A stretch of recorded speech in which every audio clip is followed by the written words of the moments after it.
சிவாய நமஹா.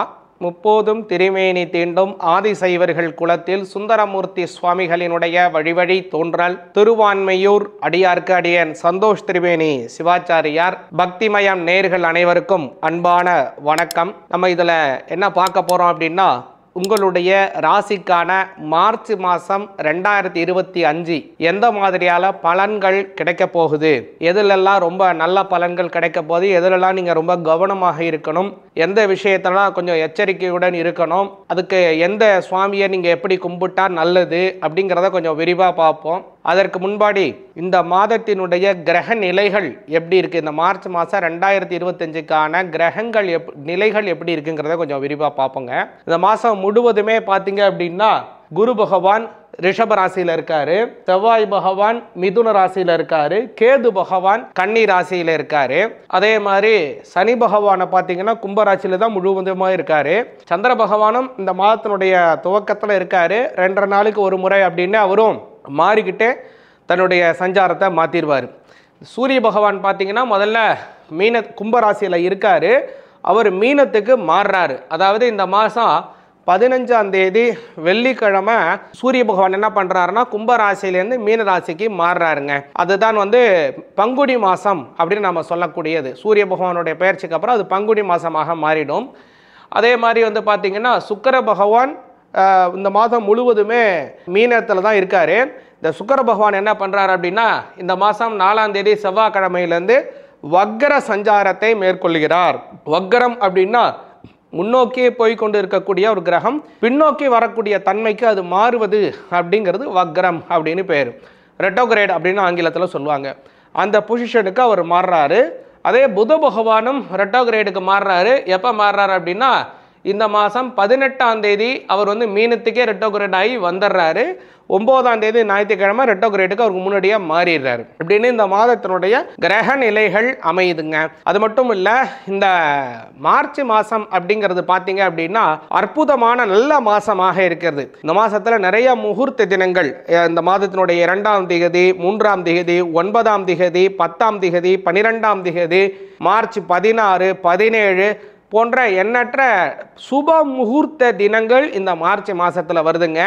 அது மட்டும் இல்லாமல் இந்த மாதம் 6ஆம் தேதி வாஸ்து புருஷன் நித்திரை விட்டு எழக்கூடிய நாள் இருக்குது. அந்த தினத்தில் ஒரு வீடு கட்டுறதுக்கோ அல்லது ஒரு மடம் மாளிகைகள் ஆரம்பிப்பதற்கோ அல்லது ஒரு கோவில் ஆரம்பிப்பதற்கோ அல்லது ஒரு திருப்பணி ஆரம்பிப்பதற்கோ நீங்கள் ஆரம்பிச்சிங்க அப்படின்னா அது நல்ல உயர்வான அமைப்பாகவும் உயர்வானபடியான சீக்கிரத்தில் வீடு கட்ட ஆரம்பிச்சுன்னா கிரகப்பிரவேசம் பண்ணுவீங்க. சீக்கிரத்தில் கோவில் கட்ட ஆரம்பிச்சிங்க அப்படின்னா சீக்கிரமாகவே கும்பாபிஷேகம் பண்ணுவீங்க. அது மாதிரி பல எண்ணற்ற நன்மைகள் அதன் மூலமாக கிடைக்க போகுது. அதே மாதிரி இந்த மாதம் ஏகாதசி அப்படிங்கிறது பார்த்தீங்கன்னா மார்ச் மாதம் 10ஆம் தேதியும் மார்ச் மாதம் 25ஆம் தேதியும் ஏகாதசி வருது. இந்த மாதம் இன்னொரு சிறப்பு என்ன அப்படின்னா ஷஷ்டியும் கிருத்திகை முருகப்பெருமான உகந்த ரெண்டுமே சேர்ந்து வருது. மார்ச் மாதம் 5ஆம் தேதி புதன்கிழமை வருதுங்க. அதே மாதிரி மார்ச் மாதம் 11ஆம் தேதியும் மார்ச் மாதம் 27ஆம் தேதி 2 நாள் இந்த மாதத்தில் பிரதோஷம் வருகிறது. இந்த மாதிரி தினம் எல்லாம் சிவபெருமானை கும்பிட்றதுக்கு ரொம்ப உகந்தமான நாள். அதே போல் மார்ச் மாதம் 17ஆம் தேதி விநாயகப் பெருமானுக்கு மிகவும் உகந்தமான சங்கடஹர சதுர்த்தி வருது. இதெல்லாம் நீங்கள் இன்றைய தினம்லாம் இறைவனை வணங்கி பாருங்க, ரொம்ப நல்ல பலன்கள் கிடைக்கும்.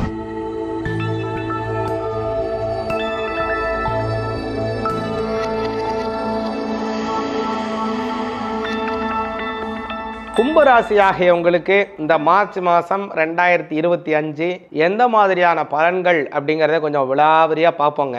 முதல்ல இந்த மாதம் உங்களுக்கு சாதகமான பல விஷயங்களும் இருக்குது, கவனிக்கத்தில் கொள்ள வேண்டிய பல விஷயங்களும் இருக்குது. ஒன்று விரிவாக பார்ப்போம். சாதகமான விஷயம் அப்படிங்கிறது உங்களோட ராசியிலிருந்து 2ஆம் பாவத்தில் இருக்கக்கூடிய சுக்கிர பகவான் புத பகவான் ரெண்டுமே சாதகம். உங்களுடைய ஜென்மத்தில் இருக்கக்கூடிய சூரியனும் சாதகம் தான். அவர் இம்மாதம் 15ஆம் தேதிக்கு மேலே 2ஆம் பாவத்துக்கு மாறிடுவார், அதுவும் சாதகமே. சரி, இதனால என்ன நன்மைங்கிறத பார்ப்போம்.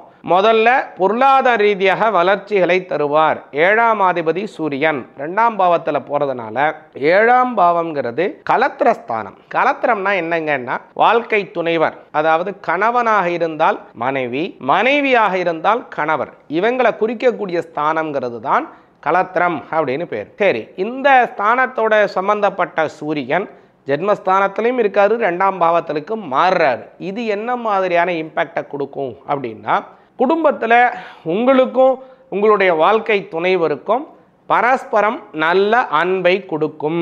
முதல்ல ஜென்மத்தில் இருக்கக்கூடிய அமைப்பில் சின்ன பிரிவினை இருக்கும். அது கருத்து ரீதியாக இருக்கலாம், அல்லது வேறு ஏதாவது தொழில் ரீதியாக இருக்கலாம், அல்லது வேறு ஏதாவது ஒரு கல்யாணம் விஷயம், அதனால் ஒரு விஷயமாக குடும்ப உறவினர்கள் சம்பந்தப்பட்டதுக்காகவோ கொஞ்சம் பிரிந்து இருக்க வேண்டிய சூழ்நிலைகள், கொஞ்சம் 2 நாள் 4 நாள் ஒரு வாரம் வெளியூர் போக வேண்டிய சூழ்நிலைகள் அப்படிங்கிற மாதிரியான அமைப்புகள் வரலாம். ஆனால் இந்த மாதம் 15ஆம் தேதிக்கு மேலே 2 பேரும் அந்யோன்யமாக சேர்ந்து இருப்பதாக இருக்கட்டும், 2 பேருக்கும் நல்ல மன புரிதல்கள் ஏற்படுவதாக இருக்கட்டும், அமோகமாக இருக்குது 15ஆம் தேதிக்கு மேலே. சரிங்க, எனக்கு கல்யாணமே ஆகலைங்க, நான் எப்படிங்க கல்யாணத்துக்கு சந்தோஷமாக இருக்க முடியும் அப்படின்னா, உங்களுக்கு இம்மாதத்தில் இந்த 2ஆம் பாவத்துக்கு சூரிய பகவான் பயிற்சி ஆயிடுறார் இல்லையா 15ஆம் தேதிக்கு மேலே. அதனால் இந்த 15ஆம் தேதிக்கு மேலே உங்களுக்கு திருமணம் நடைபெறுவதற்கான வாய்ப்புகள் அதிகமாக இருக்குது. ஏன்னா கும்பராசிக்கு 7ஆம் பாவத்திற்குடைய சூரிய பகவான் 2ஆம் பாவத்திற்கு மாறுவதனால திருமணம் ஆகாதவங்களுக்கு திருமணம் ஆவதற்கான வாய்ப்பை கூட்டி வைப்பார். அது ஒரு பெரிய நன்மை அப்படிங்கிறத புரிஞ்சு கொள்ளுங்க. இது ஒரு பக்கம். அடுத்ததாக சுக்கிர பகவான் 2ஆம் பாவத்தில் தாங்க இருக்காரு. கும்பராசிக்கு பார்த்தீங்கன்னா 2ஆம் பாவத்திலே தான் சுக்கிரன் முழுவதுமாக இருக்கார். சுக்கிர பகவான்கிறவர் உங்களுக்கு 4ஆம் பாவத்திற்கும் அதே போல 9ஆம் பாவத்திற்கும் உடையவர். 4, 9க்கு உடையவர் சுக்கிர பகவான் 2ஆம் பாவத்தில் இருக்கார். இது உங்களுக்கு பொருளாதார ரீதியாக வளர்ச்சியை தரும். 4ஆம் பாவங்கிறது சுகஸ்தானம். நல்ல எது செய்தால் உங்களுக்கு சுகமாக இருக்குமோ, அல்லது உடல் வருத்தம் இருந்தால் உடல் வருத்தம் நிவர்த்தியாகும். ரொம்ப நாளாக வீடு வாங்காமல் இருக்கீங்க, வாடகை வீட்டிலே இருக்கீங்க, வீடு கட்டி குடுத்தனம் போகணும், சொந்த வீட்டுக்கு போகணுங்கிற ஒரு சுகம் வேணும் அப்படின்னா சொந்த வீட்டுக்கு போகிறதுக்கான சொல்ல வேண்டும். இன்னொரு 4ஆம் பாவம் வாகன யோகத்தை தரும். ஒரு வண்டி வச்சிருக்கீங்க, இந்த வண்டியை மாற்றணும்னு ஆசைப்படுறீங்களா, வண்டியை மாற்றுவீங்க. அல்லது நான் இருக்கக்கூடிய இந்த வீடையே நான் ஆல்ட்ரேஷன் பண்ணணும், இந்த வீட்டுக்கு மேலே ஒரு போர்ஷன் கட்டணும், இந்த வீடை நான் கொஞ்சம் எக்ஸ்டெண்ட் பண்ணணும், கார் பார்க்கிங் கட்டணும், இது மாதிரி உங்களுடைய வீடுகளிலே ஒரு புனர் அமைப்பு வேலைகளை செய்வதற்கான வாய்ப்பை இந்த சுக்கிர பகவான் ஏற்படுத்தி தருவார். இது 4ஆம் பாவத்திற்கும் 9ஆம் பாவத்திற்கும் உடைய சுக்கிர பகவான் 2ஆம் பாவத்திலே போவதனால் ஏற்படக்கூடிய ஒரு நல்ல விஷயங்க. இது ஒரு பெரிய பிளஸ் ஆக அமைது.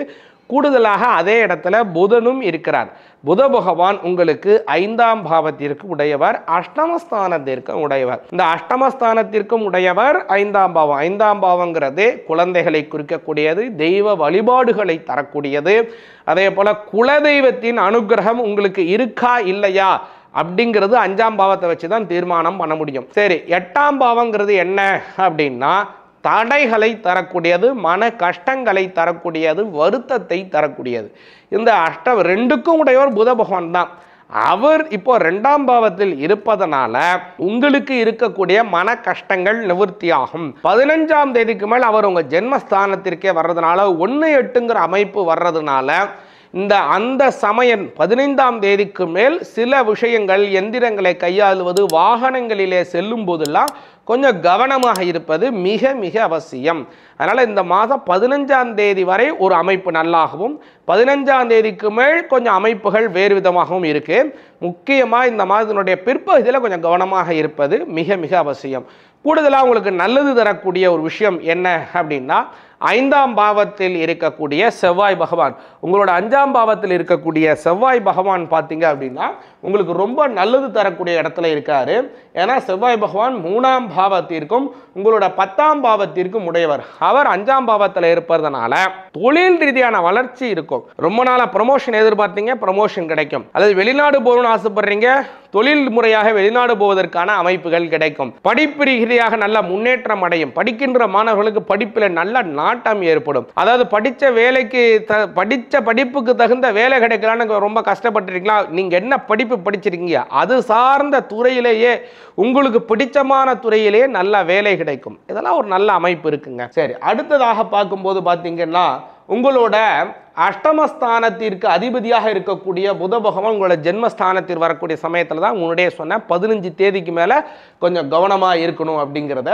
அடுத்ததாக 4ஆம் பாவத்தில் இருக்கக்கூடிய குரு பகவான், இந்த 2ஆம் பாவத்தில் இருக்கக்கூடிய சுக்கிர பகவான், இந்த 2, 4 ரெண்டுமே பரிவர்த்தனை செய்து கொள்ளுதுங்க. இதற்கு கிரக பரிவர்த்தனா யோகம் அப்படின்னு பேருங்க. அதனால் இந்த கிரக பரிவர்த்தனா யோகம் 2, 4ல் வர்றதுனால குடும்பத்திலே பொருளாதார வளர்ச்சிகளும் உண்டு, தன லாபங்கள், தானிய லாபங்கள் எல்லாமே இருக்கும்.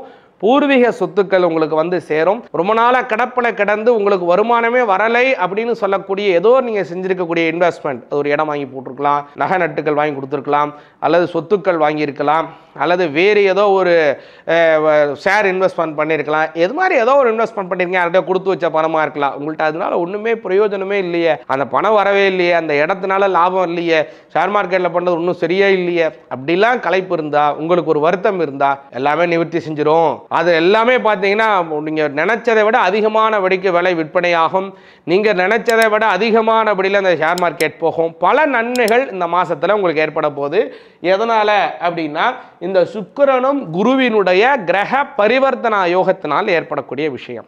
சரிங்க, எதுலெல்லாம் கவனமாக இருக்கணும் அப்படின்னா உங்களோட ஜென்மஸ்தானத்திலேயே இருக்கக்கூடிய சனி பகவான் 7.5 சனி நடந்துட்டு இருக்கு.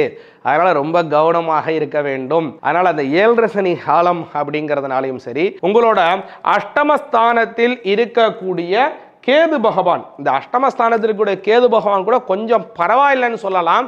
எதனால அப்படின்னா அந்த அஷ்டம கேதுவை குருவினுடைய பார்வை பெறதுனால ஓரளவுக்கு பரவாயில்ல. இந்த குருவினுடைய பார்வை கிடைக்கிறதுனால கெடுபலன் அதிகமாக தரமாட்டார் கேது பகவானுங்க. ஆனா உங்களோட ஜென்மத்தில் இருக்கிறார் இல்லைங்களா அந்த சனி பகவான், அவர் உங்க ஜென்மஸ்தானாதிபதி தான். இருந்தாலும் கூட காரிய தாமதத்தை கொடுப்பார்.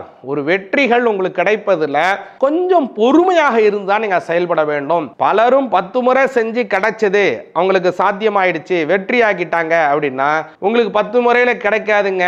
20 முறை ஆகலாம், 25 முறை ஆகலாம், 30 முறை ஆகலாம், 40 முறை கூட ஆகலாம். ஆனால் ஒன்று கண்டிப்பாக சனி பகவான் வெற்றியை கொடுப்பார். ஆனால் தாமதத்தை கொடுப்பார். தாமதம் ஆகுதேன்னு நீங்கள் அதை போராடாமல் விட்டுட்டீங்கன்னா நஷ்டம் உங்களுக்கு தான். அதனால் மறுபடியும் அதையே நீங்கள் முயற்சி பண்ணி கொண்டு இருங்க. கண்டிப்பாக சனி பகவான் வெற்றியை கொடுப்பார். சரி, இதை என்னங்க செஞ்சால் நன்மை அப்படின்னா ஆஞ்சநேயருக்கு வெற்றிலை மாலை சாற்றுவது சனி பகவான் அனுகிரகத்தை பூர்ணமாக உங்களுக்கு தெரியும். சனிக்கிழமை தோறும் ஆஞ்சநேயருக்கு வெற்றிலை மாலை போடுங்க. மார்ச் மாதம் 1ஆம் தேதி, மார்ச் மாதம் 8ஆம் தேதி, மார்ச் மாதம் 15ஆம் தேதி, மார்ச் மாதம் 22ஆம் தேதி, மார்ச் மாதம் 29ஆம் தேதி. ஆக 5 சனிக்கிழமை இந்த மாதம் வருதுங்க. மார்ச் மாதம் 2025 5 சனிக்கிழமை.